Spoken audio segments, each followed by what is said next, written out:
2014, we got this close, folks, in 2014. In a really tough year, our campaign came within 0.5% of winning in 2014. In a very tough year. The gubernatorial candidate that year lost by 11 points, and we got within 0.5 point. And I'm telling you that because I'm hoping our theme today as we talk is, well, making up that 0.5 point plus and winning. Because first and foremost, what we got to do is get out there and win. And it is the reason why I'm running for governor, is because I'm going to win this thing. And so I want to tell you a bit about me. I want to tell you what we're up to, and I'm going to answer your questions. And I'll tell you one other thing about me too. I don't take things personal. So if you got a tough question, do not let me leave this place without asking that tough question. How's that? Sound like a plan? Good deal. All right.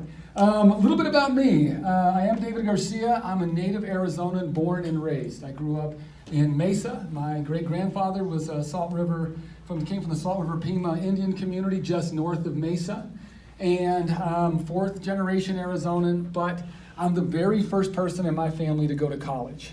And I mention that because that is like a lot of our young Arizonans out there. It's Arizona's story. It's America's story, to be honest with you. And I'm a product of Arizona's public schools. I went to Mesa High School. One of the best mascots around, by the way, were the Jackrabbits. Is that a cool mascot? I think it's South Dakota is also the Jackrabbits. The only other Jackrabbits I found out there. And my path was, I'd love to tell you, studying hard and paying attention every day in class and getting a scholarship, and that would be a complete lie, actually. For those of you educators out there, former educators, I was that student that you had to convince that what you were teaching them was relevant before they paid a lot of attention. And I'm not really proud of that, but I mention that because I know now how small my world really is. I didn't realize, and I was growing up, how small it was, and that's what education does for you. It expands your world and it expands your worldview. And so for me, my path was through the military. I joined the Army when I was 17. I turned 18 in basic training. I was an 11 Bravo. Those of you military out there know that that is your standard infantryman. Not a very flashy job. I had an M16 and I walked. That's basically what I did. But a couple things happened along the way. I changed. I grew up. I've learned accountability. I learned discipline. I learned responsibility. And second, I took advantage of one of our most incredible social programs we have ever put in place, and that's the GI Bill. A chance to educate myself, a chance to earn my way to college. And so I came home again and went to Arizona State. My wife, who, by the way, if you ever see a picture of the two of us together, you will ask the same thing everybody else asked. Why isn't she running for office? And I asked the same question. She's pretty incredible in her own right. She's also a Mesa High Jackrabbit. We've been dating since we were 15 and 16. And she went to the University of Arizona. So we got 2/3 of our state covered here. But after that, I studied well, I did much better, and I had the real privilege of getting a doctorate from the University of Chicago. And it was amazing to say that a first-generation college student from Mesa could make it to a place like Chicago. What was really amazing is there were two of us. My wife got a law degree from the University of Chicago, which is pretty amazing. By the way, Barack Obama was one of her law professors at the time, kind of neat. And my most lasting memory is watching him smoke behind the law school. Every Tuesday and Thursday, or Monday and Wednesday, when I had to go pick up my wife, actually girlfriend at the time, he would be back there finishing off a cigarette. So I wish I had a better memory, but that's the one that sticks with you. At that point, Lori and I could have gone anywhere and contributed, but we came home again. We chose to come back to build the communities that built us. And that's exactly what we've been doing together since returning back to Arizona. When you're the first in your family to get a chance to do something like that, you can't take that capital out of your neighborhood and away from the people that helped make you. You've got to bring it back and contribute it back to your community. If you want to get some idea of sort of this journey and what it means to me, if any of you ever get a chance to pick up a little book called The House on Mango Street. The author is Sandra Cisneros. It's a quick read. It's a beautiful little read. It's a story similar to mine, a little girl that makes her way out of her neighborhood. Read the last paragraph of that book. It's the acknowledgement in my dissertation. and it is about coming back again to help those who you left behind, and that's very much what I'm about. My career in Arizona has been built around public education, folks. If you remember nothing else, remember you will never have a governor more committed to public education than me. It's just simply not going to happen because of my personal commitment to it, but also because I am a professor in education. I teach in the College of Education, statistics classes mostly, survey methods, research classes. Nobody groaned at statistics. I usually get a lot of groans at that one. Oh, man, statistics. I actually have a book coming out in September from MIT on school choice. If anybody's interested, I hit send on that book yesterday morning. So it's going to come out in September. I know, you should clap for that. That's a huge deal. Thank you. Thank you. But I've worked at the state legislature. I was in an executive position with the state of Arizona. I was associate superintendent for the state of Arizona. So I have been in a position leading the state in a very important position. But as I mentioned, I fell in love with the idea of particularly public education. I could not get enough, and if left to my own devices, would be reading something about the role, importance of public education to social development, to social mobility, to our idea of the American dream. It is what I believe in. And in 2014, just to give you some background, actually it was 2013 or so, my wife and I were in Spain, and we were sitting in a little cafe in Spain, and maybe had a bottle or two too many, I don't remember, but I turned to her and said, I gotta go home and run. I gotta go home and run because they're killing public education at the legislature. And at the time I did that, folks were looking at me as crazy as you're looking at me right now when I tell you I'm gonna win for governor. Because they said, let me get this straight, Garcia. You're a down ballot, first time candidate, Latino, pro-public education, Democrat in Arizona, and you think you're gonna win. And I said, yes. And we got, like I said, this close last time around. And so I jumped into this race first and foremost because the governor signed a voucher bill. And I realized that if I did not stand up against that voucher bill, I was going to be complicit in what I believe would have been a horrible mistake, not just on behalf of our state, but on behalf of our country. Because folks, Arizona has been ground zero for a whole bunch of Koch brother, ALEC experimentation, a lot of it around public education, to be honest with you. And it's a pretty simple formula they put in place. Cut public education to the bone, criticize it for not recovering, and then turn to privatization as an answer. It's pretty straightforward. And so when Ducey signed the voucher bill, I knew that my fight for public education was no longer running for superintendent and administering that bill. It was to take it straight to the governor. And so I jumped in the race. And I jumped in the race on that first and foremost primary issue. But here's the other reason I jumped in the race, folks. The number one thing we need to do is increase voter turnout. Period. Period. That's it. That's it. And I had to ask myself, where can I drive voter turnout? And the best place to drive voter turnout is at the top of the ticket. That's where you drive voter turnout. I would love to think, and by the way, having run for office, I know some of you here may have or thought about it, you take qualifications and you have to stuff those into your pocket and take a deep breath and swallow hard because it's not about qualifications. If this was about qualifications, Terry Goddard would have beat Michelle Reagan too, by the way. It's not about qualifications. Ultimately, it is about getting people up, energized, and excited. And that's what I want to talk about because it is what our campaign can uniquely do. And I was just reminded of it as we were in Nogales and were asked into homes over and over and over again with a population that has not seen somebody with a last name like theirs run for governor in a very, very long time, folks. So let me talk about issues, and then we'll talk strategy, and I'll turn it over to you for questions. Key issues. The biggest issue in November, it's going to take up 80% of the bandwidth. We can stand up and talk about anything else we want to and kick and scream, but the biggest issue in November, because it's the governor's weakness, because 60,000 teachers walked out bravely, the number one issue in November is going to be public education. That's going to be the issue, folks. And folks say, well, go out and talk about something else. And if you look at it, we do, and nobody shows up. But you talk education, and people start showing up. Now, here's the beauty. Education also turns out to be the core of so many other issues as well. It should be and will be our path to economic development in Arizona, for example. It can and should and will be our approach to reducing recidivism in Arizona is through education. And so with respect to education, one of the things we're going to have is we're going to have, for the very first time in a long time, and you educators can attest to this, but we are excited to have the endorsement of our teachers, our education association, on our campaign. And one of the major reasons why is because I'm not running to be the next education governor. Our teachers, their eyes roll when they hear that. Oh man, here comes the next education governor. I've heard this. For the first time, again in a long time, our teachers are going to have a governor who's an educator. And that's a very different view of the world, folks. It is about going up and building leadership. It is about bringing people along, changing Arizona for the long haul. And that's exciting. And it's one of the major reasons why we've gotten the support of so many teachers. The Red for Ed movement has turned into Invest in Ed. How many of you are familiar and have signed Invest in Ed?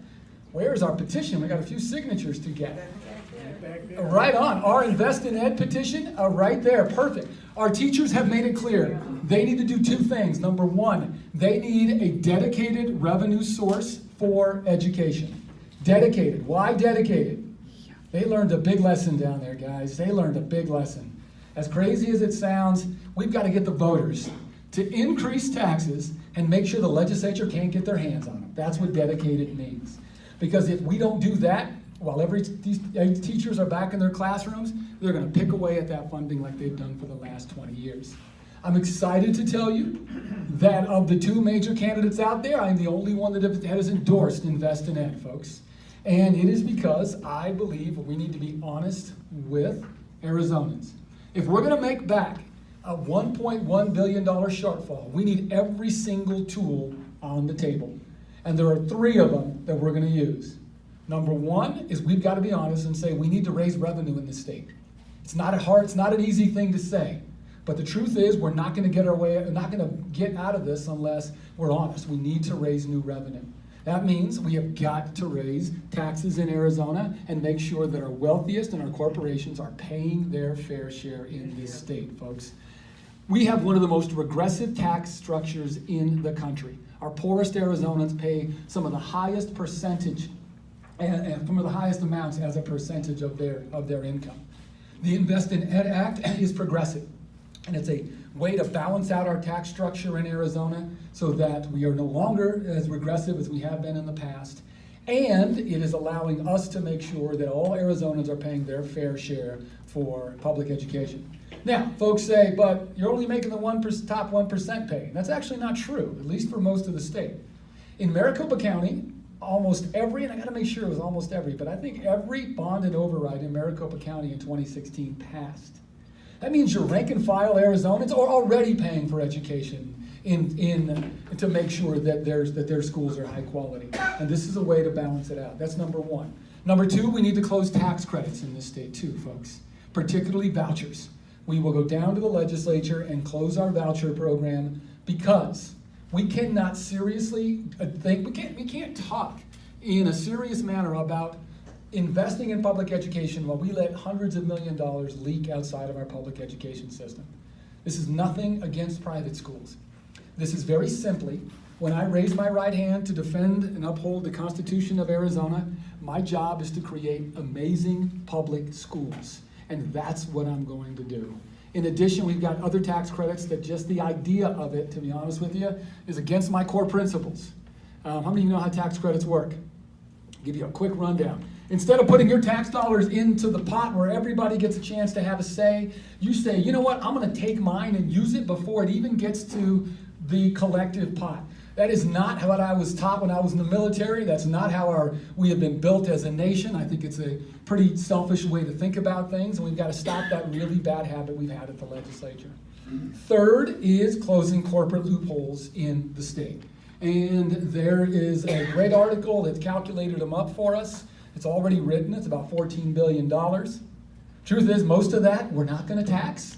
We're not going to tax food. We're not going to tax health services, but there are loopholes in there that can help us close the gap. And so it is three things: raising revenue, closing tax credits in the state, particularly vouchers, and then closing loopholes that we're going to use. So that's going to be a number one issue. Second issue we're going to get in Arizona is going to be healthcare. And healthcare is an important issue. We are going to look every Arizonan in the eye. And I got to tell you, Democrats, we are on the right side of this one.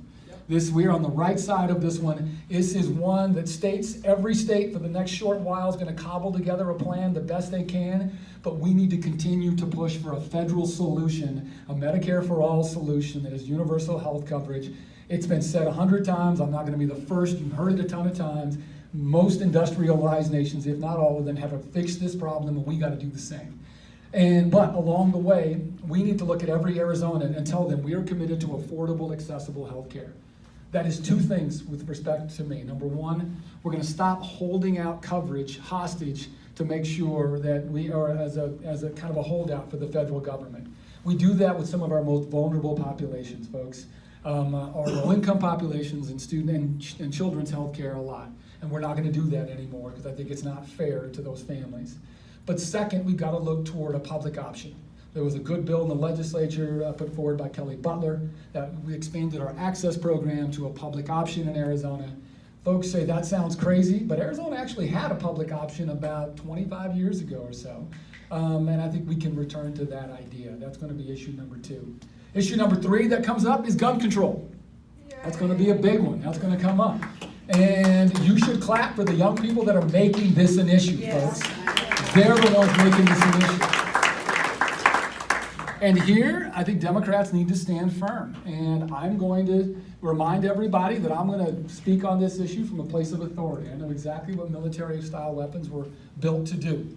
They were built to kill a lot of people as quickly as possible, and they don't belong on our streets. And you don't use them to hunt, you don't use them for sport, you don't use them to defend your family. They are weapons that are there to basically, like I said, destroy a lot of lives, and they shouldn't be on our streets, number one. Number two, we are going to push universal background checks in Arizona because I believe law-abiding gun owners don't have an issue with universal background checks. And so we're going to continue to push that. And number three, we're not going to hand weapons to our teachers to walk school halls. We're not going to do that. Last issue will come up is immigration. And immigration is going to come in two different varieties. First is the economic discussion. Look, there is a discussion going on across the country around immigration that is happening in places like, anybody from Kansas? Oh man, I gotta find another state. Kentucky? Trying to find a state that's way away from the border that I can pick on.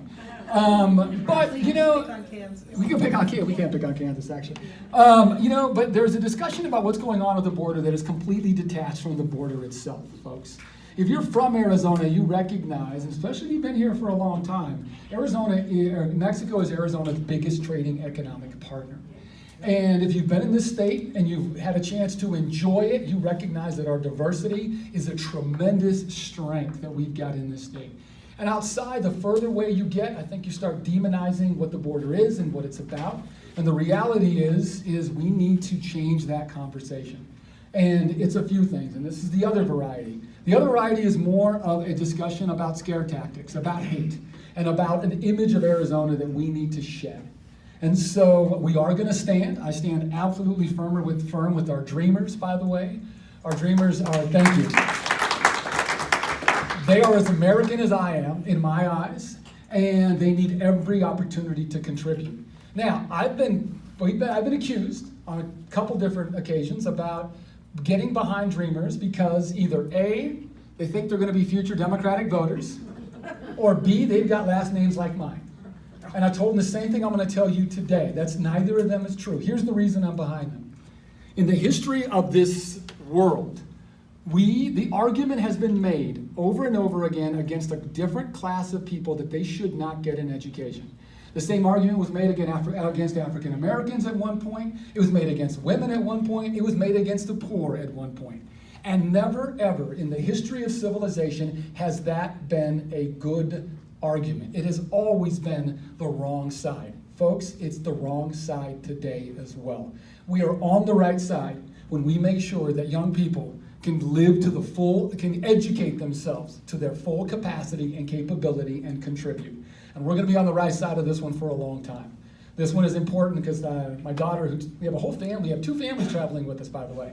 When you leave, you're going to see a big purple school bus out here. It's ours, it's got our picture on it, and there's all kinds of kids in there that are traveling with us today. One of them is my daughter, and I want to make sure that she looks back and looks in the history books and knows we had a part in making sure that our dreamers were able to contribute to this country, the only country that they've had a chance they've ever known, folks. But the other part of this for Arizona is our image. Whether we like it or not, our outside image is about how we treated our Latino community for the last 2 decades. We'd like to think it was more than that, but when you hear about Arizona, what do you hear about? You hear about Joe Arpaio. You hear about Russell Pierce Pryor, though not as much anymore. 1070, taking away Mexican-American studies, the wall. Our campaign is getting national attention right now.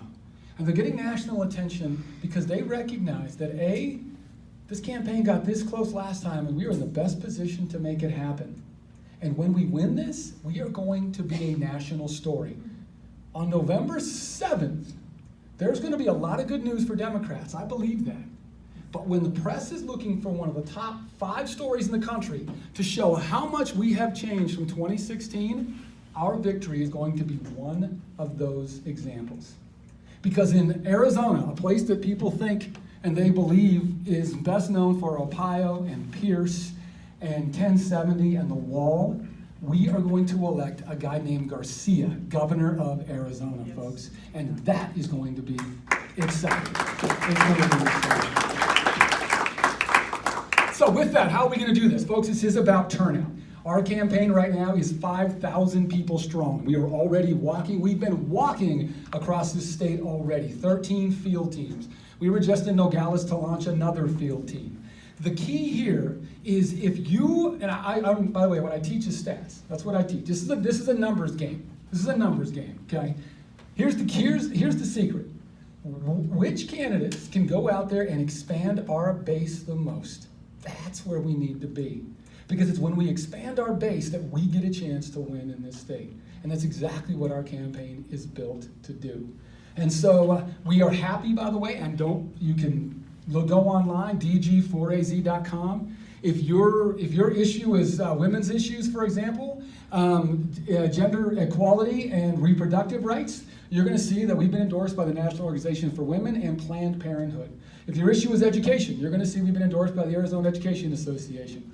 If you're concerned about working families and labor and having a collective voice, you're going to see that the AFL-CIO, Unite Here, and almost every other labor organization has endorsed our campaign. If you're interested in national progressive movements, you're going to see that national progressive movements have endorsed our campaign, including Working Families, People's Action, Bold Progressives, Democracy for America.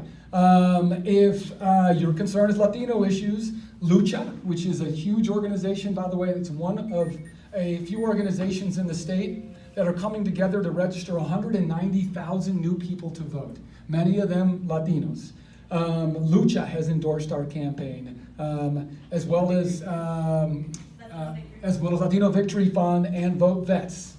And so we keep going. 60 governing board members from across Arizona have jumped on board with our campaign. 60% of our elected state Democrats, including, and I'm very happy to say, Senator D'Alessandro, have endorsed our campaign. Number one reason why is because we can increase voter turnout, get people off the couch, get them to the polls, and make sure that we're not just down here talking about ideas, that we get the opportunity finally, for the first time in a long time, to make them a reality.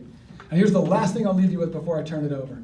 When we make that happen, when we win with that kind of energy, the exciting thing is, folks, Arizona's not coming back for a long, long time. So thank you very much for your time. Thank you.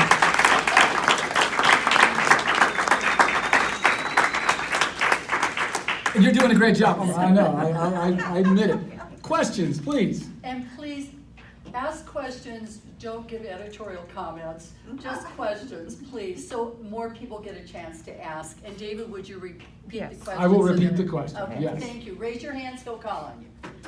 Yes. I have 2 questions. 2 questions. One of them is, what is your stand if you were to become governor for legislation for aiding dying? Okay, That's good one question.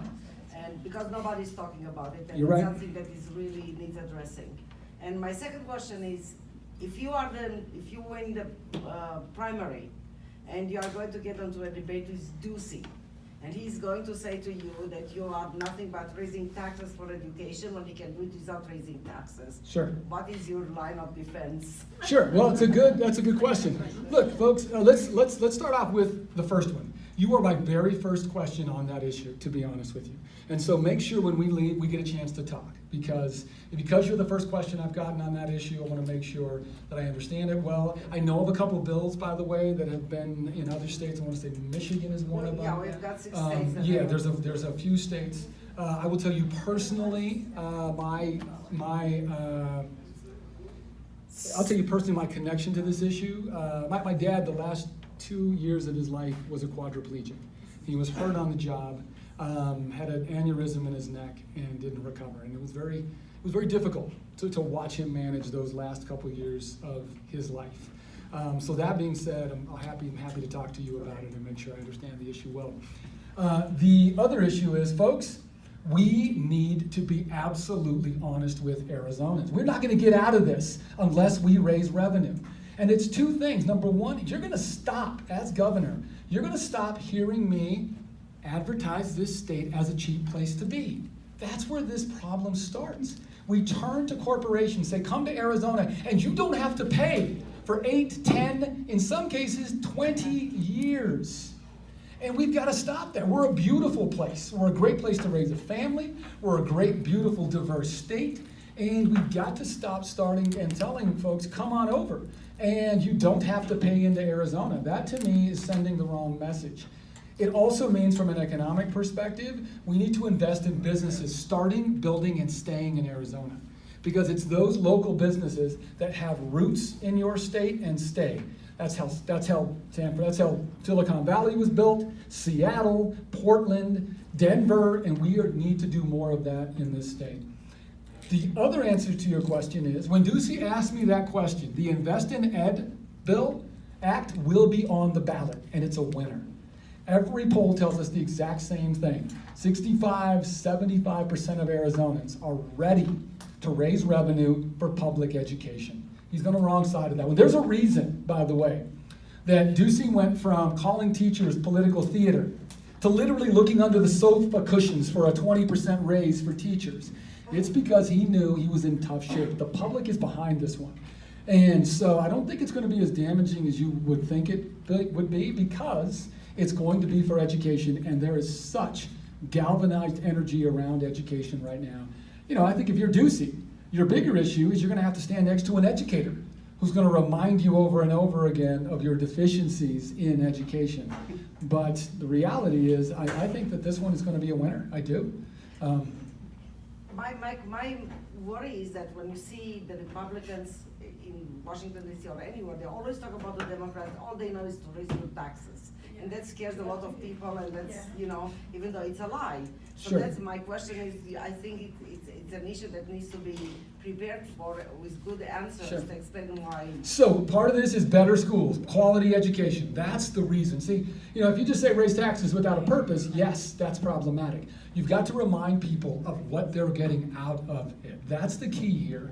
And also keep in mind that we've got communities galvanized like I have never seen around this issue.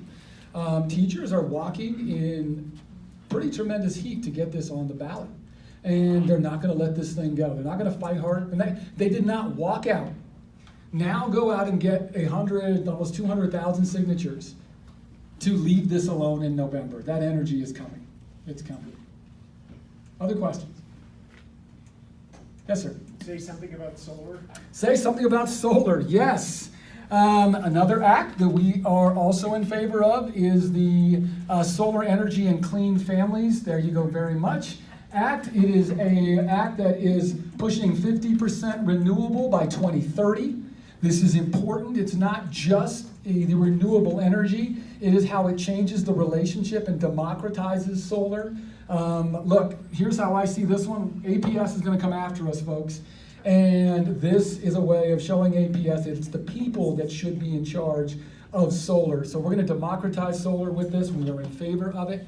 That's another public opinion positive issue because people don't understand why we don't do more in solar. As they walk outside and they're beat down by the sun, the question is, why aren't we doing more in Arizona?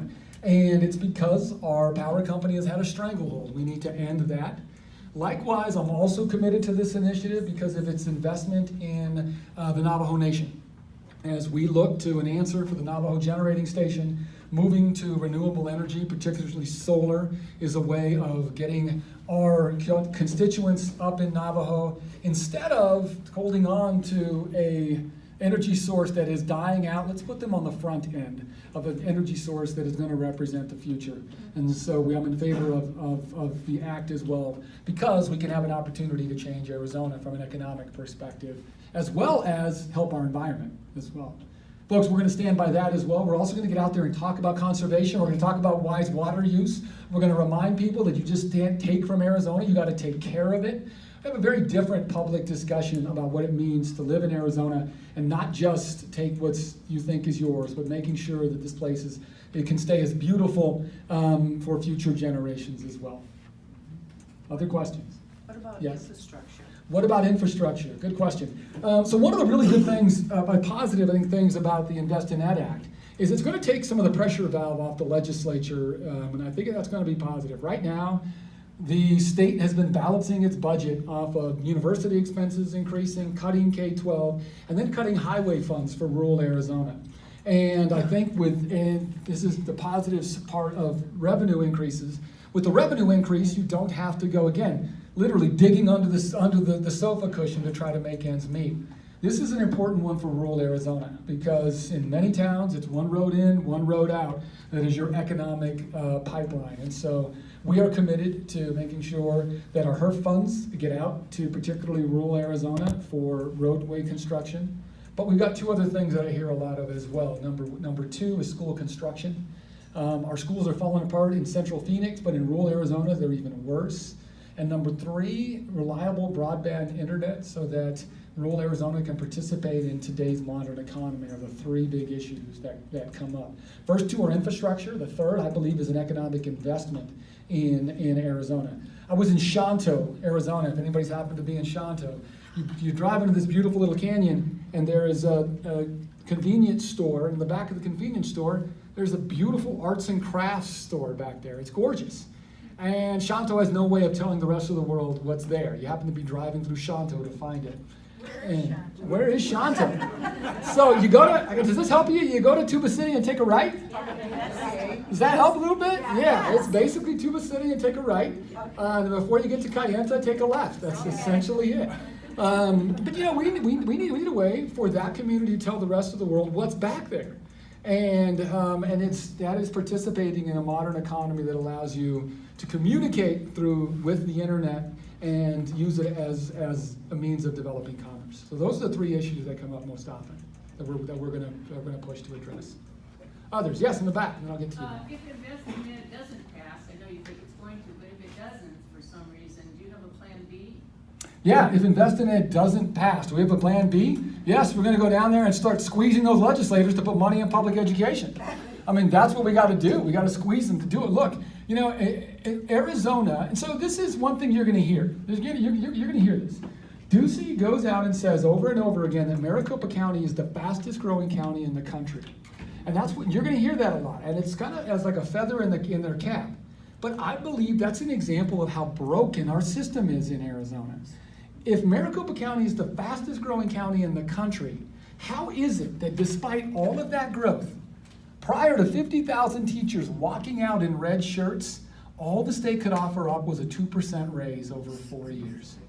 It's because that model is broken. That growth model is not resulting in investment back in Arizona.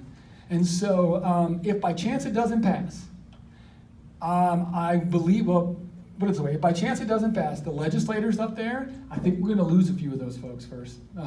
Because teachers are ready to change local leadership. And the folks are realizing now that they gotta start paying attention to this problem or else they're not gonna be at the legislature very long And so I believe that there's gonna be some real tremendous pressure to do something, without question. And we're gonna put it on them.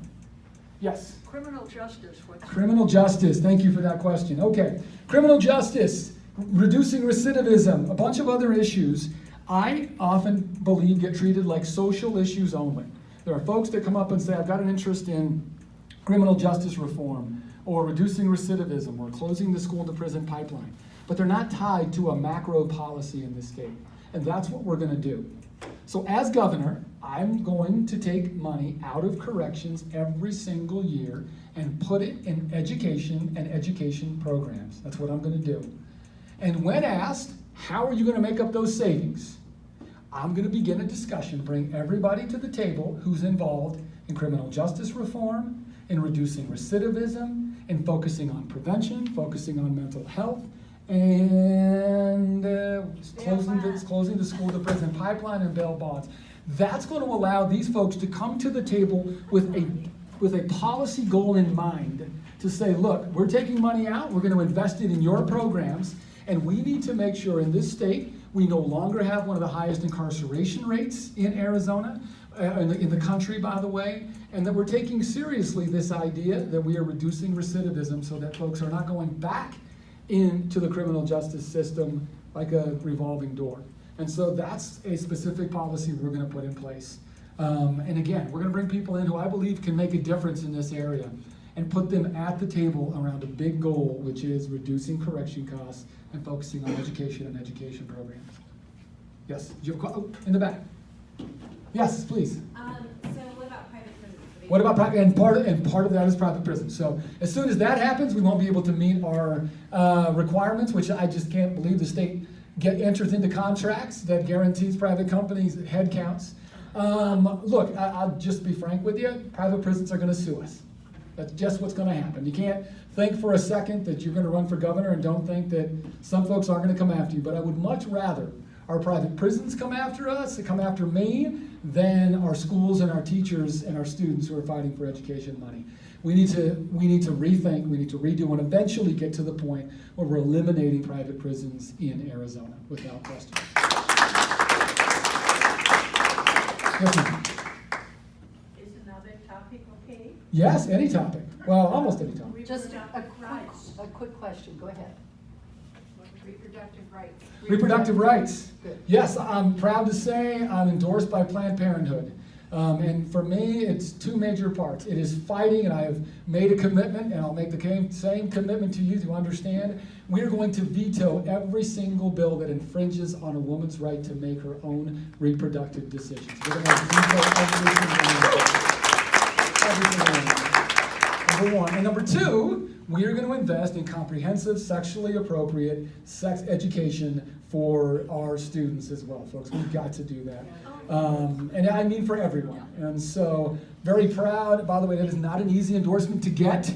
And it's one that if I hadn't gotten it, my wife might have kicked me out of the house, to be honest with you, because it's such an important issue for her. I gotta tell you a really quick story. How many of you seen RBG, the documentary?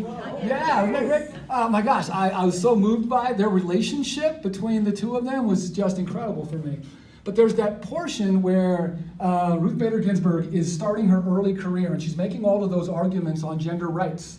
And there's that part of the movie. And we took our two daughters, 8 and 11, to see the movie. And they're going through, and she's talking about how women couldn't serve or get military pay for housing and other things. And my daughter, who's 8, eating popcorn, says, as for basically everybody in the audience to hear, she goes, "That's not cool." And the place just busted up laughing. Which, by the way, was a really teachable moment when we left the theater about how much things have changed for her. So, yes.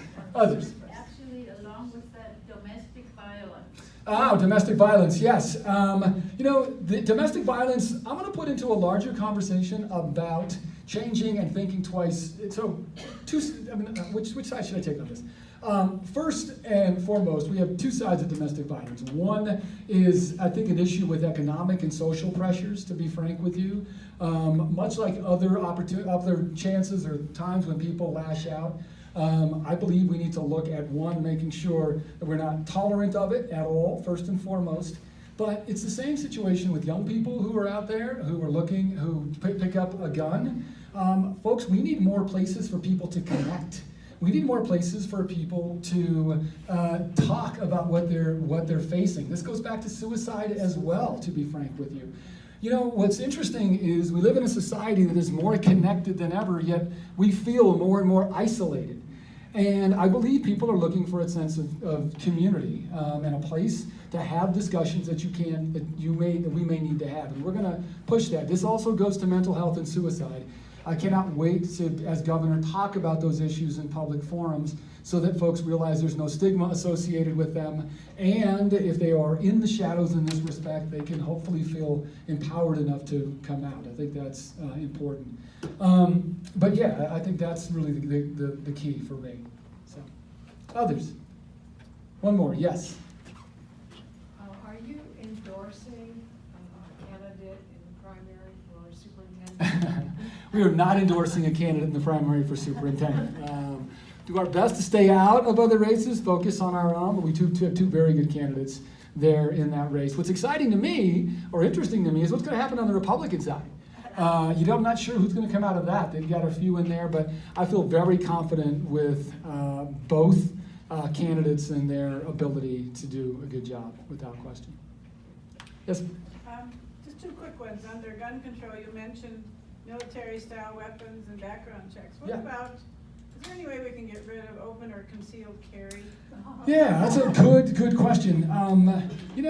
Part of this in the state is, I think that open and concealed carry, again, is a difficult one. I have not run into, other than the fact that it's unnerving, many issues. Most of these issues are folks that aren't, following an open or concealed carry law to begin with. And so for me personally, that has not come up as a major issue for me personally. And again, I have not seen anything that tells me there's a relationship between open and concealed carry and a prevalence of violence, for example, but I'm happy to look into it. Well, like a road rage or something? But most of those folks are not open concealed carry. I Well, mean, they have them on them all those the are usually folks that are just carrying a weapon around, right? They are not. That's what I They do mean. not have permits to do it. This is. So again, there's the legal side of this. I have not seen a strong relationship there. And the other side was legalizing marijuana. Yeah, legalizing marijuana. Good question. We have to do two things. It's a two-step process, in my opinion. First and foremost, we need to decriminalize marijuana. First and foremost, folks. I go back to my neighborhood. I grew up in a working class neighborhood. I can look back on some knuckleheads in my neighborhood whose lives were really shattered because they were carrying around a little marijuana. The truth is, you have two different young people in two different neighborhoods with two different drugs, and you have two different life outcomes, and those have racial implications. So the first thing I want to do is make sure that we're decriminalizing marijuana. This is going to help with our prison population as well, by the way. Second step, after we have done that, is to start having a collective discussion about legalization. But I don't want to lose the decriminalization argument by going straight to legalization, because I think what's ultimately most important is that we decriminalize it in this state so that we don't have disproportionate sentencing for marijuana. It's destroying neighborhoods, it's destroying lives, and I think we got to rethink that one first and then get into a broader discussion about legalization. Right? Miriam, it's up to you. Yeah, last question. I will hand it to you. Yeah, okay. Our community's involved with mining, and today in the paper, they were talking about the Patagonia mine. Yeah. Where do you stand on mining? Yeah, first off, I think that we've got, Can you repeat the question? yeah, mining, where do I stand on mining? I think we need to have a balance here of, look, we have got to some extent, we've got to make sure we have natural resources that we're using. Mining is allowing us all to film here today, but we've got to make sure that that doesn't come at the expense of damaging Arizona and communities for the long haul. That's the key. And water, exactly right. And so the reality is we need natural resources. We need them to live our daily lives. But when we make those decisions, we've got to make sure, and look long term, by the way, that we're not impacting communities adversely when we make those types of decisions. So it's about being more careful. It's about making sure that those that are going to engage in mining are looking 3, 4, 10 steps down the road about the impact of their decisions before we turn to mining. I put the same thing with innovation too, by the way. We need to push innovation in Arizona, but we've also got to pay attention to the long-term impact of innovation and what it's doing to our everyday Arizonans as well. Thank you, Gary.